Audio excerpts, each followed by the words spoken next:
Buenos días, con su permiso, señor presidente. Y pues bueno, platicarles un poco del tema del costo de la energía eléctrica hacia el consumidor final, que ha sido un tema un tanto polémico a razón de las variables que ha tenido hoy en día el sector eléctrico. Para ello, pues bueno, es importante iniciar con un poquito de antecedente en el cual las nuevas tarifas que aplican para el cobro de la energía eléctrica que consume el cliente final datan de enero del 2016, cuando el mercado eléctrico mayorista entra en operación a razón de la publicación de la actual Ley de la Industria Eléctrica. En este mercado, pues bueno, se define una serie de participantes, entre ellos principalmente los productores de energía, está el transportista, el distribuidor, están los clientes y están los suministradores, ¿no? Y otros conceptos que están asociados al mercado. Todos y cada uno de ellos, pues bueno, tienen una participación importante y bajo la condición de los costos se hace una conjetura de esa naturaleza. Cualquier suministrador que participe hoy en día en el mercado, asociado al número de clientes que tiene, hoy en día la CFE cuenta con un padrón de 45.8 millones de clientes, de los cuales 40.7 son del servicio doméstico. Esa es la mayor carga en número de clientes, pero no así el mayor número de volumen de ventas. Este sector, que representa el 90% de los clientes, representa el 30% de las ventas. Sin embargo, pues bueno, es el de mayor complejidad para su atención y de mayor costo, ¿no? El único mecanismo que tiene cualquier suministrador hoy en día en el mercado para poder hacer pagos al mismo sobre la compra, transporte, distribución y consumo de sus cargas es a través de un recibo de energía eléctrica. El recibo de energía eléctrica que la Comisión Federal de Electricidad tiene para con ello, pues bueno, es un recibo que ha estado modelado con la Comisión Reguladora, es un formato, es un proforma en el cual se tiene definido por los conceptos y pues bueno, ahí se tienen determinadas las tarifas. Para las tarifas eléctricas domésticas se tienen 7 de ellas, que partimos de la tarifa 1 a la 1F y tenemos la de alto consumo, el doméstico de alto consumo.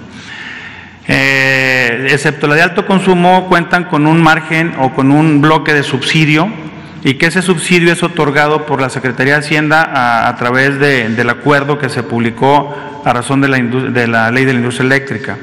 Ese acuerdo define que se otorgará un margen de subsidio a los usuarios que hasta cierto nivel de consumo puedan tenerlo. La Comisión Federal de Electricidad es el instrumento para otorgar ese subsidio a todos los clientes y la Secretaría de Hacienda en el término anual hace las transferencias que corresponden a ello. Y ese diferencial es el costo que tiene la energía en el mercado contra el costo que se otorga a través de esa tarifa.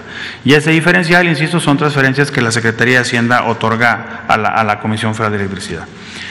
El año pasado, cuando la Secretaría de Salud determina la emergencia sanitaria y veíamos que el confinamiento pues iba a ser parte de un consumo extraordinario en todos los domicilios y que íbamos a tener un bloque de migración a clientes domésticos para consumo bajo y a consumo alto.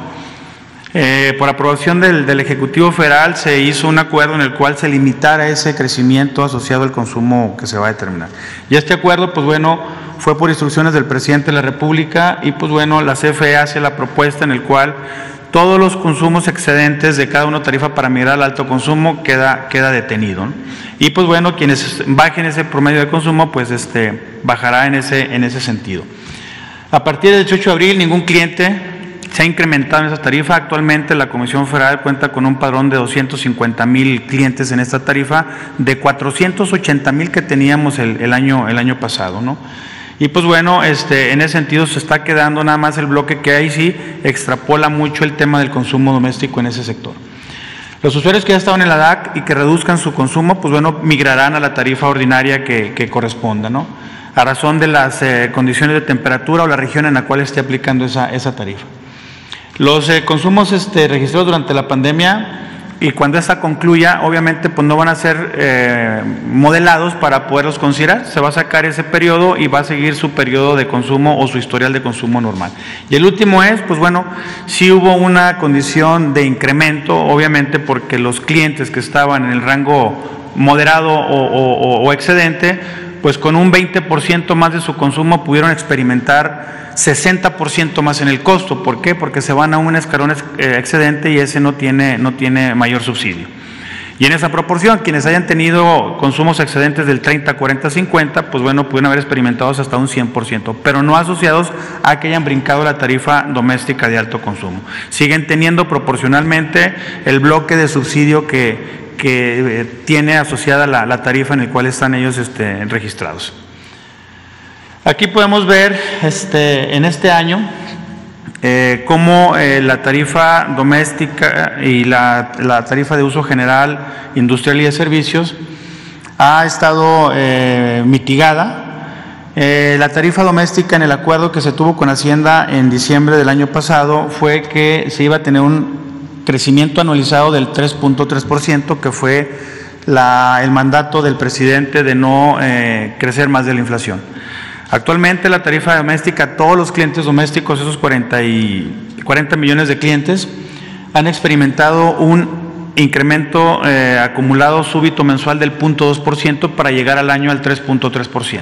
Este acuerdo ya está definido junto con la tarifa doméstica, que son las que tienen ese goce de subsidio. Sin embargo, el resto de las tarifas que la modela la la Comisión Reguladora, estas están asociadas a los costos de generación y las tarifas reguladas que se tienen por el transportista y por el distribuidor.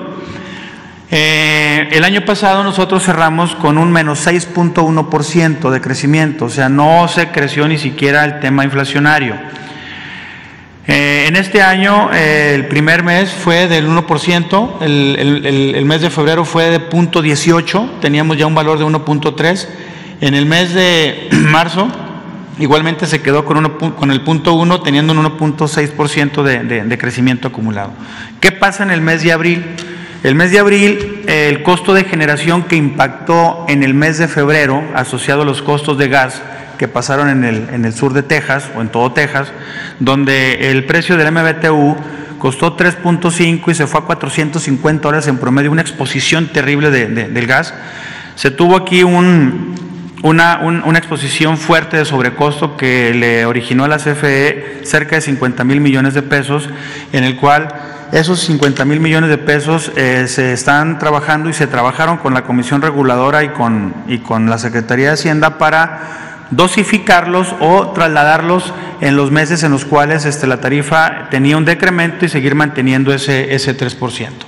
Actualmente, pues bueno, el mes en el puro costo de generación, insisto, que es el impacto del 60% del costo total de la tarifa, se fue a un 5%, sin embargo en el valor acumulado ya con las tarifas reguladas quedó en un 3.4%. En ese sentido, pues bueno, podemos ver en la que sigue cuál es la variación que vamos a tener de un mes contra otro, de lo que es el mes de marzo contra abril.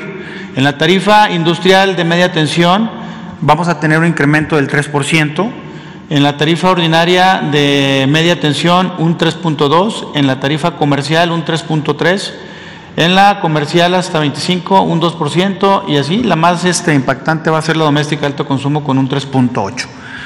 En este segmento fue asociado a que, bueno, pues es cumplir el mandato del presidente, en el cual la tarifa no crezca más de la inflación.